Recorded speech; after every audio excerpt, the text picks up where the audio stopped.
चलो last turn पे क्या कर रहे थे भाई हम लोग?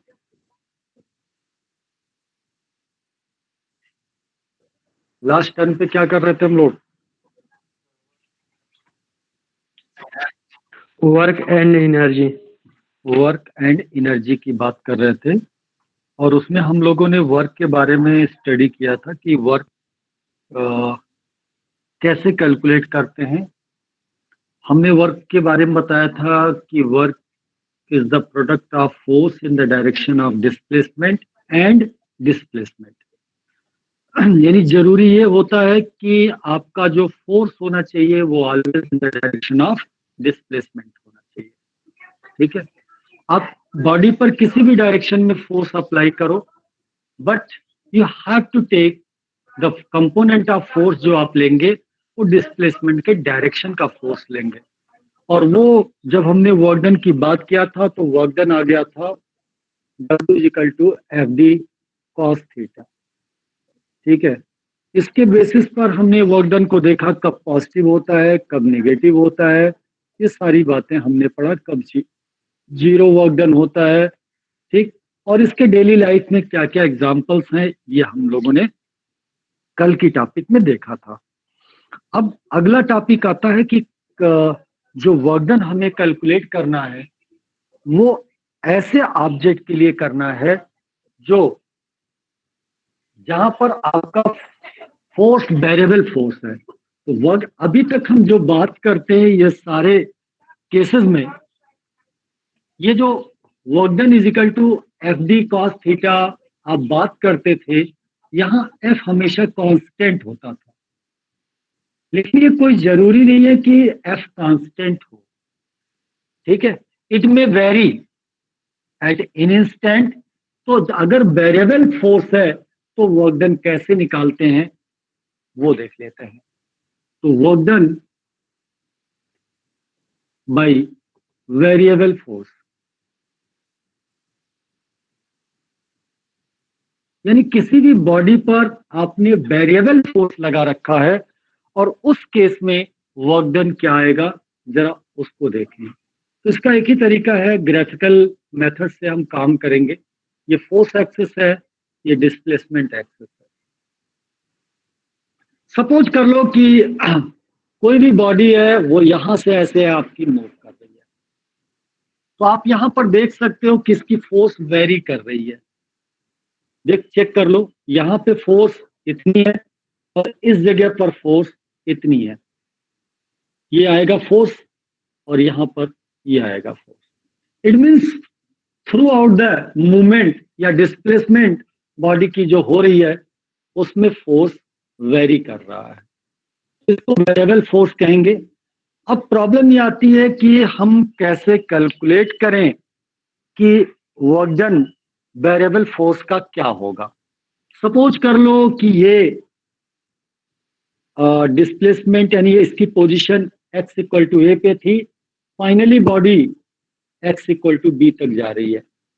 एक्स एक्सिस पर जो उसका मूवमेंट है फ्रॉम ए टू बी है। ठीक। एक चीज यहां पर बात समझ में आती है, देखो कोई ऐसा कोई मेथड नहीं है कि हम वेरिएबल फोर्स का वर्क डन डायरेक्टली निकाल लें। नॉर्मल कॉन्सेप्ट है जो आप यूज करते आए हो, और इसको जरा समझिएगा कोशिश करके कि कितने अच्छे से आप समझ सकते हैं, कोशिश करिएगा।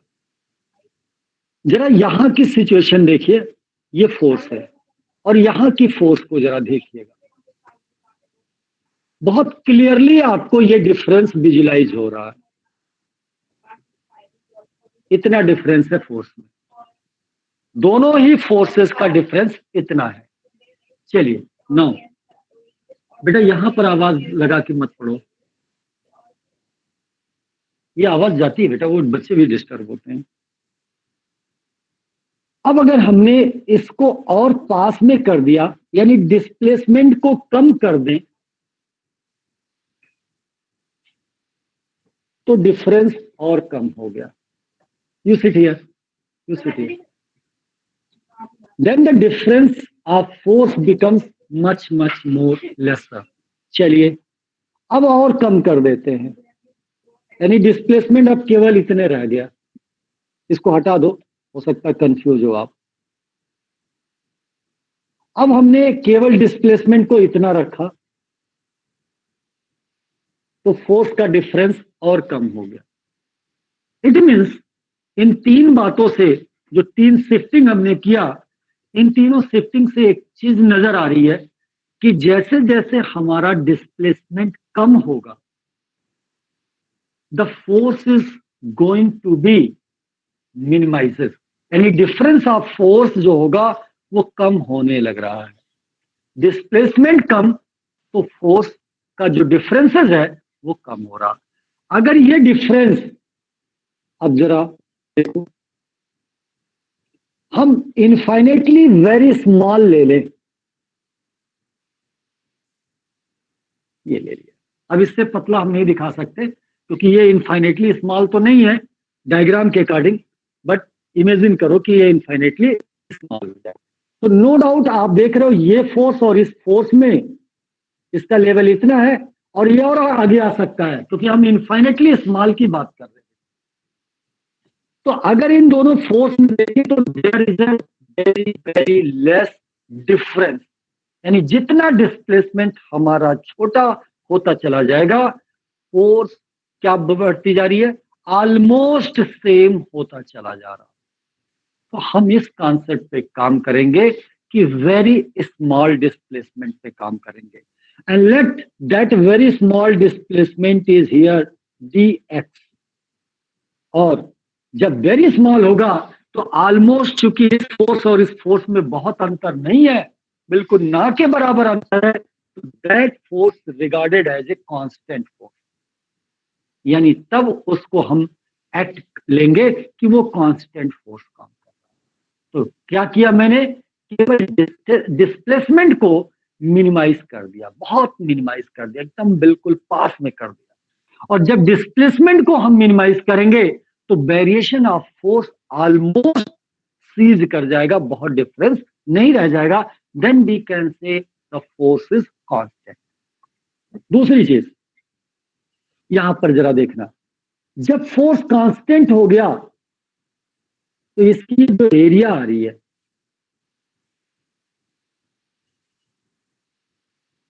Area of small part, area almost ये रेक्टेंगल बनेगा, क्योंकि ये जब आप कह रहे हो कि इसकी लेंथ और इसकी लेंथ ऑलमोस्ट सेम हो गई तो ये एक रेक्टेंगल बना, और इस रेक्टेंगल की लेंथ कितनी है, दैट इज एफ, और विड्थ कितनी है, दैट इज डी एक्स। तो इस स्मॉल पार्ट की एरिया क्या आ गई, एफ इंटू डी एक्स, और that F into D x, force into displacement, is called D W, यानी वेरी स्मॉल वर्क डन। यानी इस छोटे से डिस्प्लेसमेंट को, अब जरा सोचो, आपके पास ये केवल इतने पार्ट का वर्क डन आया, लेकिन आपको तो यहां से यहां तक का वर्क डन निकालना है। तो इसका मतलब क्या है, ऐसे इसमें large number of, infinite number of strips बनेंगे छोटे छोटे। अगर इनकी सारी की एरिया का सम कर लिया जाए, ऐसे बहुत से बनेंगे, इनफाइनाइट नंबर ऑफ पार्ट्स बनेंगे इसके, और इन सारी एरिया को सम कर लिया जाए बेटा, तो that will be the total area. And total area, force और डिस्प्लेसमेंट की ग्राफ की जो एरिया होती है वो हमेशा वर्क डन को बताती है, and that will be the total area. तो एक तो तरीका यह है कि इसको इंटीग्रेट कर दे, पहला D W, both side integrate कर दो टोटल को डिटरमाइन करने के लिए, एफ डी एक्स। और डी एक्स कहां से कहां तक वेरी कर रहा, एक्स से ए से, एक्स इक्वल टू ए से एक्स इक्वल टू बी तक, तो ये लिमिट हो जाएगी ए से बी, और ये आ जाएगा डी डब्ल्यू का इंटीग्रेशन हो गया डब्ल्यू, तो a to b F d x, ये टोटल वर्क डन आ जाएगा वेरिएबल फोर्स, या एरिया ऑफ, जो भी इसको कुछ नाम दे दो, A B C D, area of figure A B C D, ये कह रहे हैं। तो वेरिएबल फोर्स का जो बेसिक हम वर्क डन करते हैं वो इंटीग्रेट करते हैं। यहां पर फोर्स जो दिया गया होगा एक्स का वेरिएबल या डिस्प्लेसमेंट का वेरिएबल होगा, और उसके अकॉर्डिंग इंटीग्रेट कर दें, कहां से कहां तक आप मूव किए, डिस्प्लेसमेंट आपकी कहां से कहां तक हुई, वो उसकी लिमिट लगाएंगे इंटीग्रेशन की, and then you are able to determine the work done by a variable force. So this is the method to determine the work done by a variable force. अच्छा, एक और तरीका, इसमें कुछ लोग एरिया के कॉन्सेप्ट को और विजुलाइज करते हैं. इसको स्क्रीनशॉट ले लेना, फिर मैं इसको थोड़ा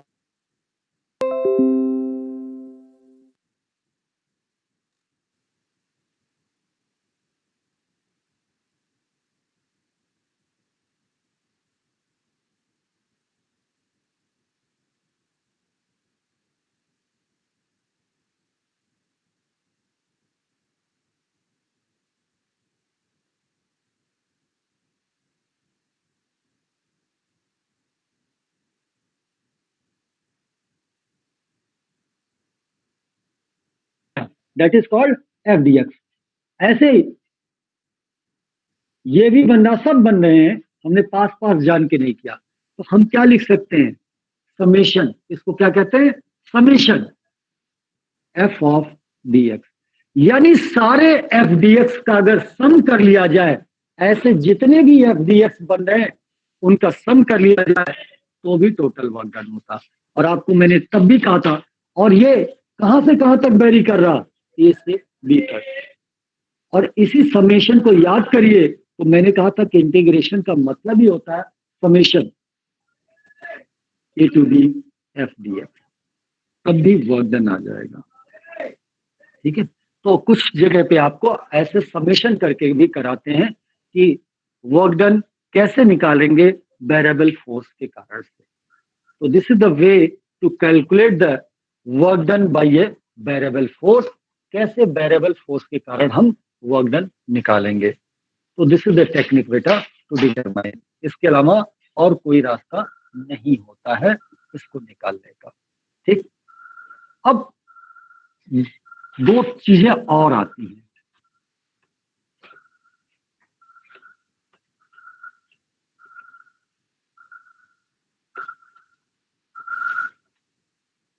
मुकुंद, मेरी आवाज आ रही है?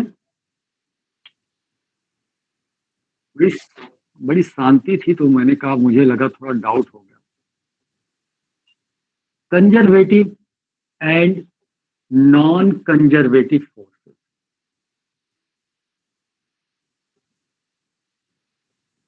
Conservative and non conservative forces.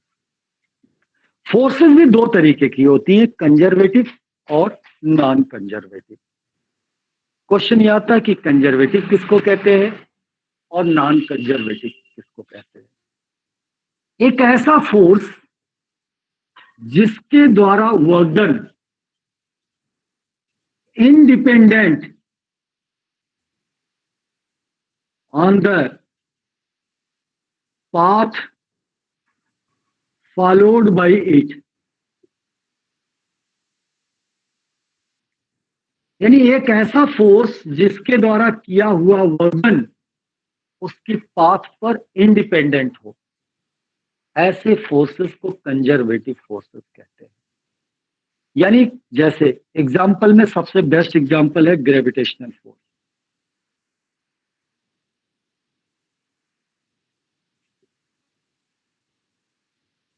उसका सबसे अच्छा एग्जाम्पल है कि मान लीजिए ये आपका ग्राउंड है, ये आपका छत है, यहां पर आपको पहुंचना है और आप ऐसे स्टेयर से जा रहे हैं.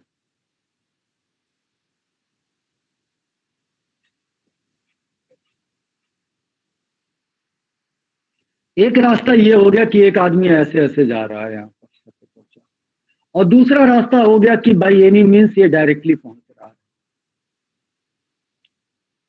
दो रास्ते यहां पर दिख रहे हैं, पाथ अलग अलग है. एक सीधा जा रहा ऊपर और एक may be by any means रस्सी से खींच के जा रहा होगा, जिससे भी जा रहा हो, और एक ऐसे स्टेयर से जा रहा है. ठीक है, अल्टीमेटली दोनों का वर्क डन सेम होगा बेटा. वाई? क्योंकि work done is equal to होता है फोर्स या एफ डी कॉस थीटा, ले लो जो भी लेना हो, फोर्स इंटू डिस्प्लेसमेंट. एक्चुअली चाहे इस केस को लो या इस केस को लो, हम दोनों ही केसेस में वर्क कर रहे हैं ग्रेविटेशनल फोर्स के अगेंस्ट, चाहे आप ऐसे जाओ या चाहे आप ऐसे। तो जो फोर्स होगा वो ग्रेविटेशनल फोर्स के अगेंस्ट वर्क कर रहे हैं, तो फोर्स होगा mg।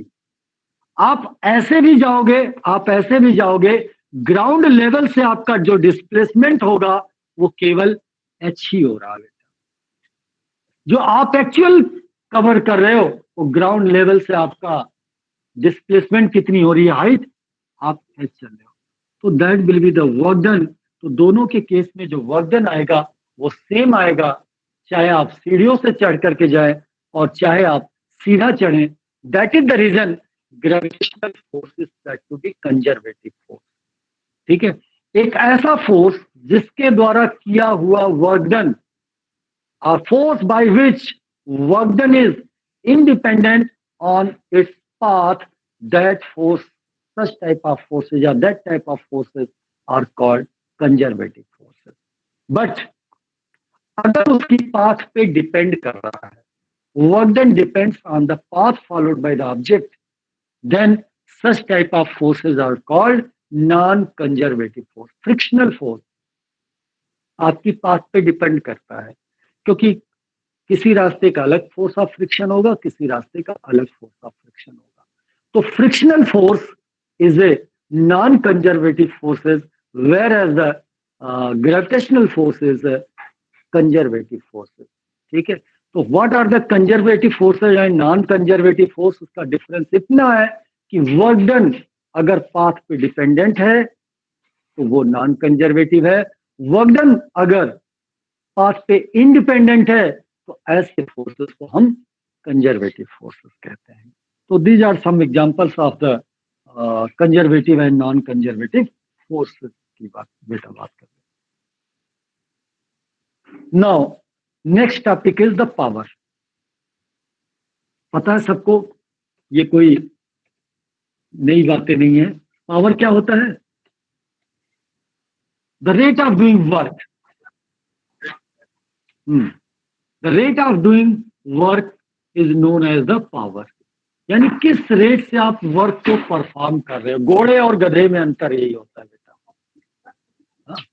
घोड़े और गधे में अंतर ये होता है, गधा आराम से लेके चलता चला जाएगा कोई जगह।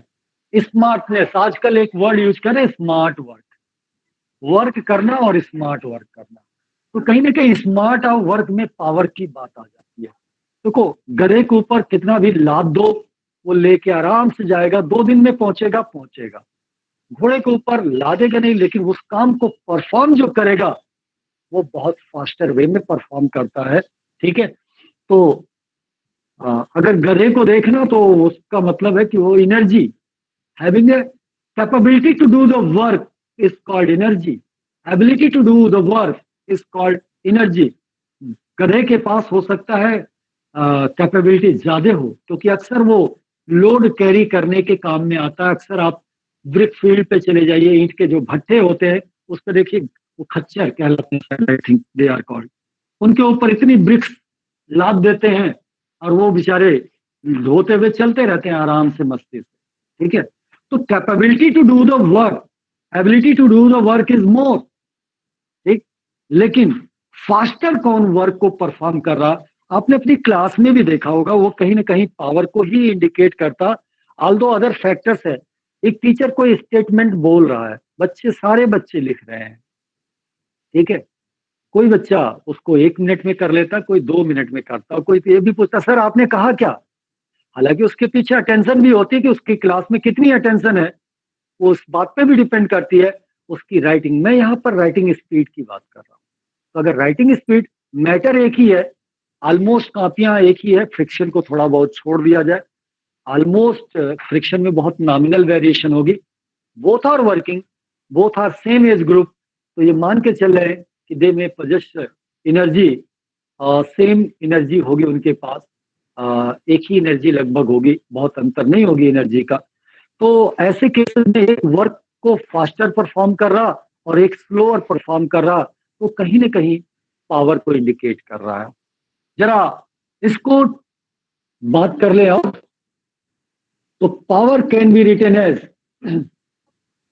जैसा कि तुमने देखा था, वर्क डन होता force into displacement upon time, ठीक है, और displacement upon time that is called velocity, तो it is F into V भी हो सकता है, ऐसा भी किया जा सकता है, ठीक है। अगर और ज्यादा कुछ इसको लिखना चाहते हो, डेरिवेटिव के फॉर्म में लिखना चाहते हो, तो power can be written as d W by d t, ठीक है।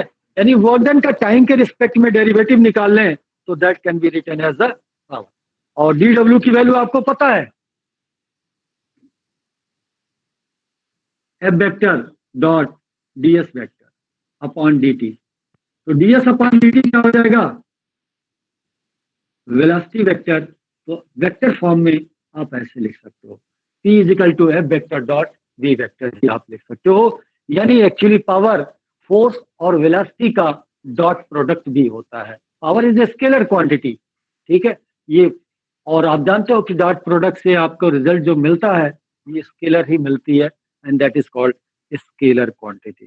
तो दैट इज, इसकी यूनिट की बात कर लो तो वाट हो गया, किलो वाट हो गया। आजकल एक और कॉमर्स खास करके ये जो मशीन्स के लिए यूज किया जाता, हार्स पावर, लगभग 1 हार्स पावर, क्योंकि पुराने टाइम में हार्स की कैपेबिलिटी कुछ ज्यादा मानी जाती थी पावर के रिस्पेक्ट में, तो अराउंड 746 वाट के इक्वल होता है। ये सब 9th क्लास में आप पढ़ चुके हो यार, ठीक है, you have studied already in class 9। तो पावर क्या है, ये क्या चीज है, ठीक है, इसकी यूनिट्स हो गई, इसकी डायमेंशन निकाल सकते हो। देखो जैसे जैसे टॉपिक में टर्म आते जा रहे हैं आप डायमेंशन की तरफ भी याद रखते जाइए। और इसकी पावर की हायर यूनिट आपने सुना होगा, किलोवाट, ठीक है, 10 पावर 3 हो जाएगा वाट के। फिर मेगावाट आपने सुना होगा, ठीक है, ये अक्सर पावर प्रोडक्शन में यूज किया जाता है, 10 पावर 6 के इक्वल होता है मेगावाट। तो ये तो पावर प्रोडक्शन में आपने सुन रखा होगा, इलेक्ट्रिक जनरेशन जो होती है। अब आते हैं एनर्जी सेगमेंट पे। ये सारी चीजें 9th क्लास में पढ़ाई गई थी, और थोड़ी थोड़ी नई चीजें मिलती जा रही हैं। अदरवाइज 9th क्लास में आपके पास ये चैप्टर पूरा एज इट इज नेम से चैप्टर भी था। जैसा कि अभी मैंने कहा कि energy, ability to do the work, यानी आपके अंदर किसी वर्क को परफॉर्म करने की एबिलिटी कितनी है। दो बच्चे हैं, एक अलमीरा रखा हुआ, हैवी अलमीरा है, इस हैवी अलमीरा को उन्हें डिस्प्लेस करना है। एक जब डिस्प्लेस करने इसको जाता है, फोर्स अप्लाई करता है, वो नहीं कर पाता है, लेकिन दूसरा पर्सन जब आता है, ठीक है, तो वो उसको डिस्प्लेस कर ले जाता है। इसका मतलब इट हैविंग मोर एनर्जी, यानी वो इस वर्क को परफॉर्म कर रहा है, उसके पास ये एबिलिटी है कि ही में perform the work, it means it has the more energy. तो ability to perform the work basically called, कितनी आपकी क्षमता है काम करने की, that is called, it means you have, you possess more energy, आपके पास ज्यादा एनर्जी है। अब जब एनर्जी की आते हैं तो यहाँ पर एनर्जी के वेरियस फॉर्म्स आपने क्लास 9th में सुन रखा था, light energy, heat energy, sound energy, electrical energy, magnetic energy, mechanical energy, बहुत सी energy, various wave energy, tidal energy, class 10th में अभी जल्दी पढ़े थे सोर्सेज ऑफ एनर्जी में, ठीक है, solar energy, various form of energy के होते हैं। और law of conservation of energy ये कहता है कि energy neither can be created nor can be destroyed, but it can be transform from one form to another form में। हम बोल रहे हैं हमारी साउंड एनर्जी निकल रही है, ये किसी न किसी फॉर्म में कन्वर्ट हो रही है, साउंड एनर्जी कहीं ना कहीं अदर फॉर्म में कन्वर्ट हो रही है, ठीक है, क्योंकि कहीं ना कहीं एनर्जी कभी भी डिस्ट्रॉय नहीं कर सकते आपको, वो किसी अनदर फॉर्म में कन्वर्ट हो रही है, ठीक। तो एनर्जी का कन्वर्जन होता रहता है एक फॉर्म से दूसरे फॉर्म में, और वो हमेशा कांस्टेंट होती है। अगर उसको देखें, पहले साउंड एनर्जी जिस भी फॉर्म में मेरी साउंड एनर्जी कन्वर्ट हुई होगी वो उतनी ही मैग्नीट्यूड में होगी। अगर अभी वो 10 जूल एनर्जी है तो उस जिस फॉर्म में भी कन्वर्ट हुई होगी, हीट या जो भी है, कहीं पे एयर के मालिक्यूल को वाइब्रेट करा रहा होगा, उसके वाइब्रेशनल काइनेटिक एनर्जी में जा रही होगी, वो सारी एनर्जी का सम करें तो वो 10 जूल के इक्वल आएगा, एनर्जी कंजर्व होती है। That is called law of conservation. इसमें हमने एक वर्ड यूज किया, मैकेनिकल एनर्जी। कल ही अभी बात कर रहे थे मैकेनिकल एनर्जी की। देखो मैकेनिकल एनर्जी तीन कारणों से होती है, ठीक है। एक तो होती है मोशन, और दूसरा होती है पोजीशन, और तीसरा आपका होता है कॉन्फ़िगरेशन, ठीक है। तो अगर कोई ऑब्जेक्ट अपने अंदर एनर्जी इन तीन कारणों से पजेस्ट करती है, चाहे वो मोशन के कारण पजेस्ट करे, या चाहे उसकी पोजीशन की वजह से, पोजीशन का मतलब है अर्थ के रेफरेंस में क्या पोजीशन है, या कॉन्फ़िगरेशन, कॉन्फ़िगरेशन का मतलब होता है बनावट, ठीक है। उसकी आपने शेप में बदलाव ला दिया, जैसे स्प्रिंग को आपने कंप्रेस या एक्सपेंड कर दिया, या आपके पास एक पेपर है सीधा है, आपने उसको स्क्वीज कर दिया, या आपके पास कोई स्पंज रखा है, सीधा रखा है, रेक्टेंगुलर शेप में स्पंज रखा है, आपने उसको स्क्वीज कर दिया, तो उसकी आपने शेप को आपने चेंज कर दिया, और स्क्वीज करने के बाद उसके पास जो है वो कहलाती है। तो मोशन के कारण जो एनर्जी पजेस्ट करेगी that is called kinetic energy. Position के कारण जो एनर्जी पजेस्ट करेगी gravitational potential energy, and configuration के कारण जो एनर्जी पजेस्ट करेगी इलास्टिक पोटेंशियल एनर्जी कहलाती है। तो ये एनर्जी मैकेनिकल एनर्जी बेसिकली, हालांकि ये दोनों पोटेंशियल एनर्जी ही है। Potential energy is also classified into two type, gravitational और इलास्टिक पोटेंशियल, क्योंकि पोजीशन और कॉन्फ़िगरेशन दोनों आ जाते हैं, ठीक है। काइनेटिक एनर्जी की बात कर लें तो काइनेटिक एनर्जी आप जानते हो कि energy possessed by an object by virtue of motion, that is called kinetic energy। वो काइनेटिक एनर्जी करेगी। अब kinetic energy half M B square class 9th में भी प्रूव किया था, यहाँ पे भी काम करना है, ये प्रूव करना है, ठीक है, कि काइनेटिक एनर्जी कैसे हाफ एम बी स्क्वायर के इक्वल होगी, ठीक है।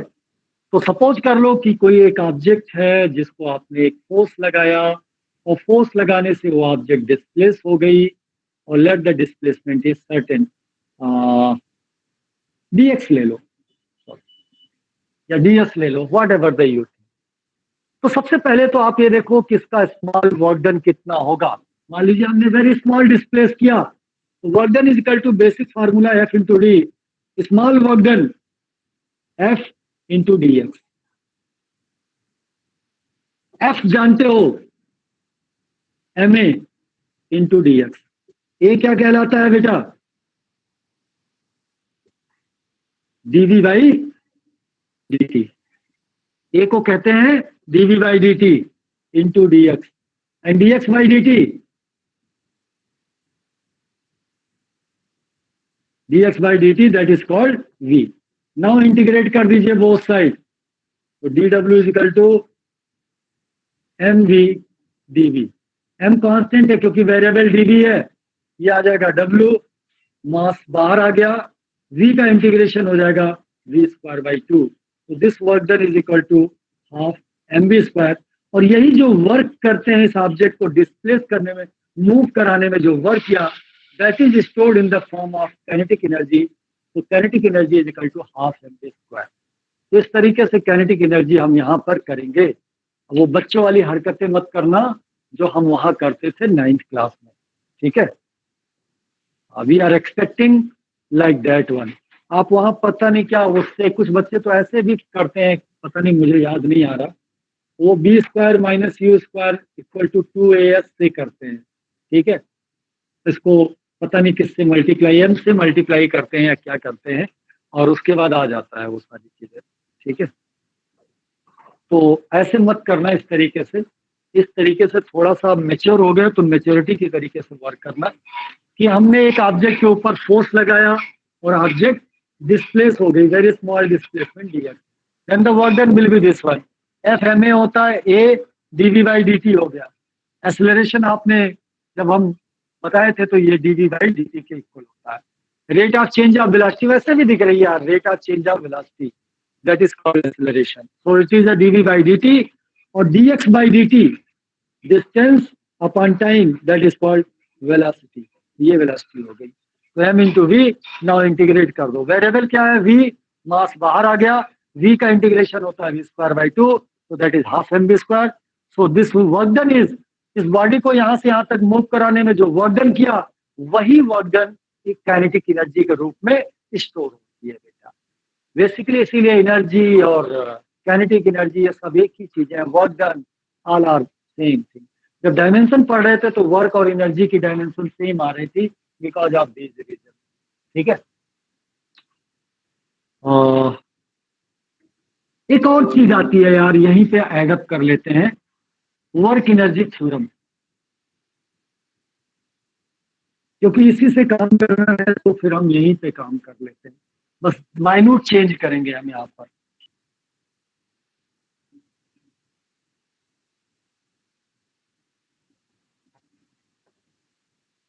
इस थ्योरम को किसी ने यूज किया था 9th क्लास में? एनीवन? जी, एनसीईआरटी में बेटा एक न्यूमेरिकल है इस थ्योरम पर, आपको ना याद आ रहा हो तो मैं बताऊं, 9th क्लास में एक न्यूमेरिकल था, एक ऑब्जेक्ट है जिसकी इनिशियल वेलोसिटी 20 मीटर पर सेकेंड है, उसकी वेलोसिटी 40 मीटर पर सेकेंड है, ऐसे डाटा में नहीं याद है बट ऐसा कुछ था, एग्जैक्टली वैल्यू मुझे नहीं याद है, इस तरीके क्वेश्चन था। What is the work done? 9th class के एनसीईआरटी के बुक में आज भी कोई क्वेश्चन एक है वर्क एनर्जी थ्योरम पे।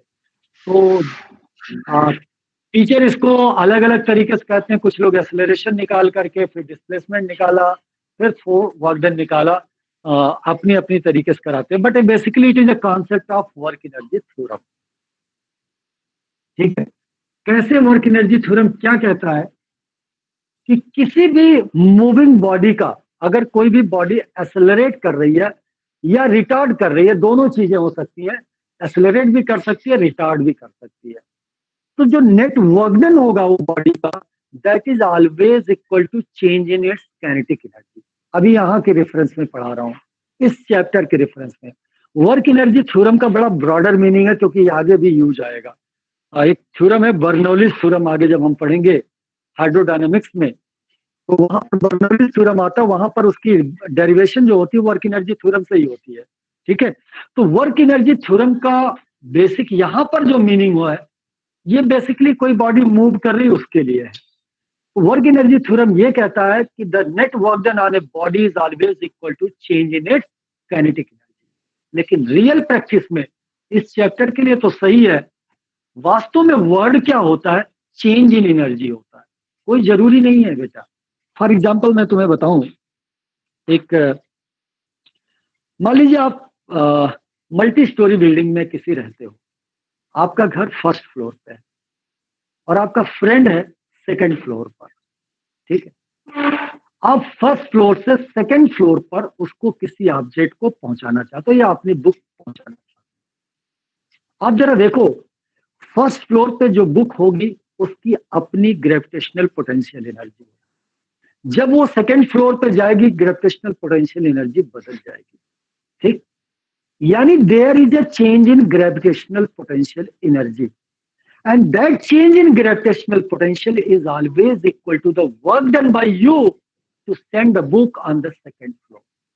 तो ये कोई जरूरी नहीं होता कि वर्क एनर्जी थ्योरम में वर्क हमेशा काइनेटिक एनर्जी के डिफरेंस को वर्क कहेंगे, ठीक है। क्योंकि यहाँ पर बॉडी हम काइनेटिक एनर्जी की बात कर रहे हैं, मोशन की बात कर रहे हैं, इसलिए इस चैप्टर में ऐसा दिया जाता और बुक में लिखा भी है कि work done according to work energy theorem the net work done on the body is always equal to change in its kinetic energy, but not it is applicable, it is basically change in energy हो सकता है। कोई भी energy में changes आ रही है वही तुम्हारा वर्क होगा। अब क्योंकि यहाँ पर हम मूविंग बॉडी की बात करें तो मूविंग बॉडी में यार चेंज कहाँ आ रहे हैं? अब कोई ट्रक है चल रहा, वो हवा में थोड़ी उड़ते हुए चलता है, वो तो स्ट्रेट रोड पे चल रहा, तो उसकी काइनेटिक एनर्जी में चेंज होती है। तो चूंकि ये मोशन से रिलेटेड चैप्टर रिलेट कर रहा है, इसलिए यहाँ पर वो सही है कि चेंज इन काइनेटिक एनर्जी हो, लेकिन ब्रॉडर वे में आप सोचो कि उसकी टोटल एनर्जी में कितनी चेंज हुई, ग्रेविटेशनल पोटेंशियल में भी नहीं, काइनेटिक में भी नहीं, बल्कि हम ये देखेंगे कि what is the total change in energy, क्योंकि बर्नौली थ्योरम में टोटल एनर्जी चेंज लगेगा बेटा, वहां पर दोनों होते हैं, पोटेंशियल भी रखेगा काइनेटिक भी रखेगा। तो हम ये देखेंगे चेंज इन काइनेटिक एनर्जी कितनी है, पोटेंशियल एनर्जी में चेंज कितनी है, उन दोनों के सम के बराबर आपकी वर्क डन होगी। वर्क डन ये कहता है work energy theorem basically the change in total energy is always equal to net work done by the on the body. But यहाँ के डेफिनेशन पे या एग्जाम में आता तो you may free to write, क्योंकि बुक में ऐसे ही लैंग्वेज दिया है कि net work done is always equal to the change in kinetic energy किसी भी बॉडी का. तो that is called work energy theorem. इसको कहते हैं कि अब बात ये आती है कि वर्क एनर्जी थ्योरम को हम शो कैसे करेंगे, दिखाएंगे कैसे. सब कुछ वही है, इसीलिए मैंने इस टॉपिक को यही तुरंत पढ़ दिया जान करके. सपोज कर लो कि कोई बॉडी थी, इनिशियल वेलोसिटी यू थी और उसकी फाइनल वेलोसिटी वी हो. इनिशियली वेलोसिटी यू थी, रेस्ट पे नहीं था. पहले हम ले रहे थे जब काइनेटिक एनर्जी प्रूव कर रहे थे तो you is on the rest and final velocity, यानी यहां पर हमारा एक्चुअली से 0 to v था. ये 0 to v तो वही आएगा हाफ mv स्क्वायर. लेकिन इस केस में क्या है, body is not initially at rest, body is moving with initial velocity u and finally इस वेलोसिटी बिकम्स v. तो यहां लिमिट बदल जाएगा u से v केवल, और जब ये लिमिट u से v होगा तब ये बदल जाएगा बेटा. चेक करिए, हाफ को बाहर निकाल लीजिए, it is m/2. Upper limit ये आ जाएगा v square minus lower limit v square. तो work done is equal to, bracket open कर दीजिए, half mv square minus half mu square, and it is what final kinetic energy, and it is what initial kinetic energy, that means changing kinetic energy. So work energy theorem मतलब होता है net work done is always equal to the change in kinetic. तो केवल इतनी बदलाव हो जाती, इसीलिए मैंने इंटीग्रेशन मेथड पे जान के कराया था, क्योंकि आपको दो मेथड रखने पड़ेंगे अल्टीमेटली वर्क एनर्जी को प्रूव करने के लिए बेहतर रास्ता है. ठीक है, तो फर्क क्या है, जब हम काइनेटिक एनर्जी का डेरिवेशन किए तो ये इनिशियली रेस्ट मान के चल रहे, बट वर्क एनर्जी थ्योरम में हमें दिखाना था चेंज. हालांकि उसमें भी काइनेटिक एनर्जी में भी बेटा चेंज दिख रहा, क्योंकि इनिशियल काइनेटिक एनर्जी क्या थी, 0 थी, फाइनल क्या थी, हाफ mv स्क्वायर. तो डिफरेंस क्या आएगा, half mv square minus 0, that is called half mv square. तो चेंज तो वहां भी है, ऐसा नहीं है.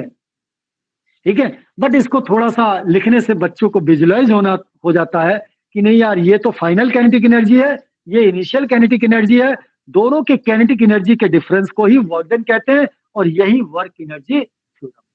तो this is called work energy theorem बेटा, एंड काइनेटिक एनर्जी. कोई डाउट?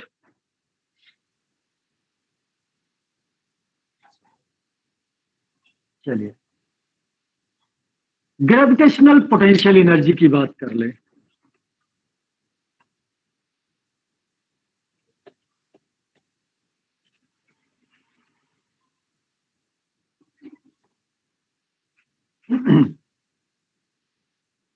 ग्रेविटेशनल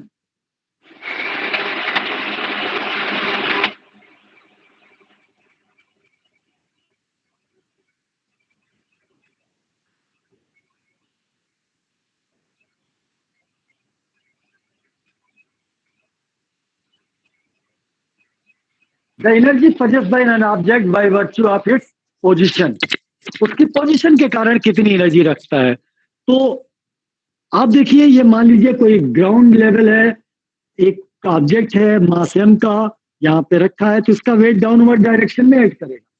अगर आप इस ऑब्जेक्ट को लिफ्ट करके यहाँ ले आते हो और इसकी हाइट आप h हाइट आप चेंज करते हो, तो यहाँ पर ऑब्जेक्ट को जब लिफ्ट करेंगे तो हमें वर्क जो करना पड़ा वो ग्रेविटी के अगेंस्ट कर रहा. कितना फोर्स लगाना पड़ेगा, जितना इसका वेट है. तो work done is equal to Fv cos theta.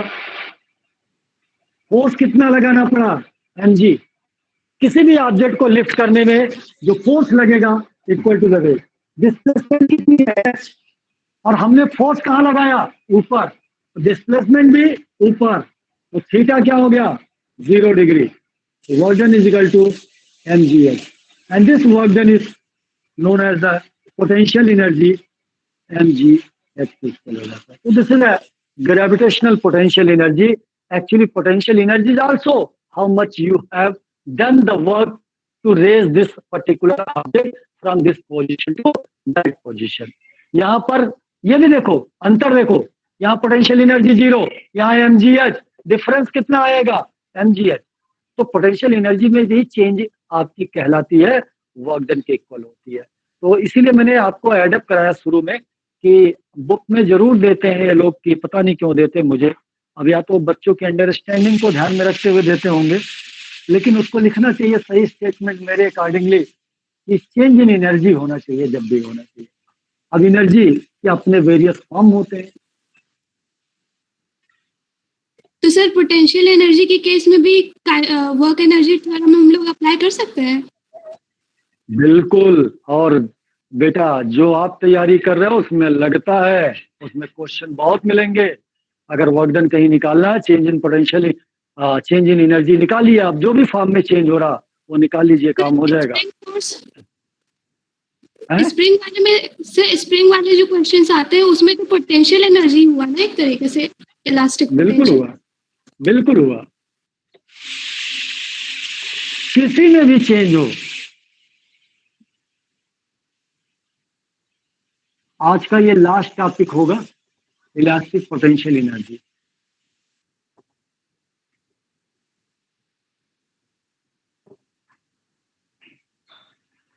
चलिए,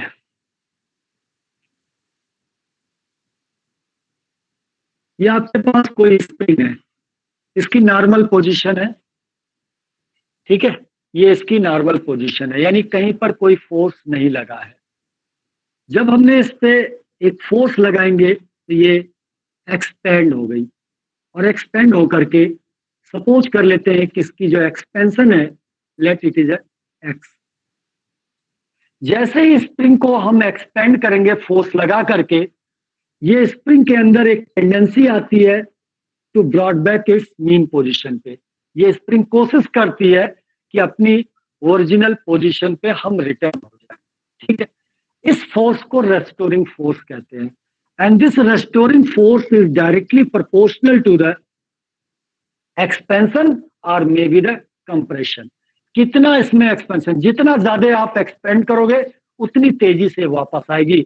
अक्सर जब आप छोटे क्लासेस में रहे होंगे तो रोंदे बनाते थे, वो रबर उंगलियों में फंसा करके खींचते थे. जितना ज्यादा खींचोगे उतनी तेजी से सामने वाले को चोट लगेगी. तो पर्पज क्या था, क्योंकि रेस्टोरिंग एक्स बढ़ गया, आपका एक्सपेंशन बढ़ गया, एक्सपेंशन बढ़ गया तो फोर्स बढ़ जाएगा, वो तेजी से आगे की तरफ जाएगी. तो restoring force is directly proportional to the compression या एक्सपेंशन. क्योंकि ये स्प्रिंग कंप्रेस भी की जा सकती है, तब रेस्टोरिंग फोर्स इधर लगेगा. अभी हमने एक्सपेंड किया, इस तरफ बढ़ाया, तो ये वापस अपनी पोजीशन की तरफ करती है. यहां पर एक कांस्टेंट लगता है, प्रोपोर्शनलिटी कांस्टेंट के, और ये माइनस साइन के साथ होता है. क्यों होता है? क्योंकि जो रेस्टोरिंग फोर्स होता है वो आपके डिस्प्लेसमेंट के अपोजिट होता है. बेटा जरा देखो, आपने एक्सपेंड किया इधर और रेस्टोरिंग फोर्स लग रहा है इधर, तो अपोजिट है, इसलिए माइनस लगा जाता है और इसको वेक्टर फॉर्म में लिखते हैं. तो F equal to minus of K X होता है बेटा. और के को हम यहां पर कहते हैं स्प्रिंग कांस्टेंट. स्प्रिंग के केस में स्प्रिंग कांस्टेंट कहते हैं. और अगर स्प्रिंग के अलावा कोई और चीज है जिसमें आपने कॉन्फ़िगरेशन में बदलाव किया है तो उसको सिंपली हम फोर्स कांस्टेंट कहते हैं, ठीक है. तो it is said to be spring constant. अगर स्प्रिंग है तो स्प्रिंग कांस्टेंट कहेंगे, लेकिन कोई और बॉडी है स्प्रिंग के अलावा, then we say that force constant K is called force constant. तो जब भी किसी बॉडी को, अब आपने यहां पर क्या किया, इस बॉडी की कॉन्फ़िगरेशन में बदलाव लाया, ठीक है, इसकी शेप में बदलाव लाया. पहले ये पास पास थे, अब ये दूर दूर से दिख रहे हैं, एक्सपेंड कर दिया. तो सच टाइप ऑफ एनर्जी जो पोजेस करेगी body, it's because of its change in configuration, that is called elastic potential energy. तो ऐसी एनर्जी को हम इलास्टिक पोटेंशियल एनर्जी कहते हैं. अब उस एनर्जी को कैलकुलेट कैसे करेंगे, जरा वो देखते हैं. तो इसका मतलब ये हो गया कि रेस्टोरिंग फोर्स हो गया F इक्वल टू माइनस के एक्स के इक्वल. छोड़ दीजिए. लेट तीसरा स्टेप,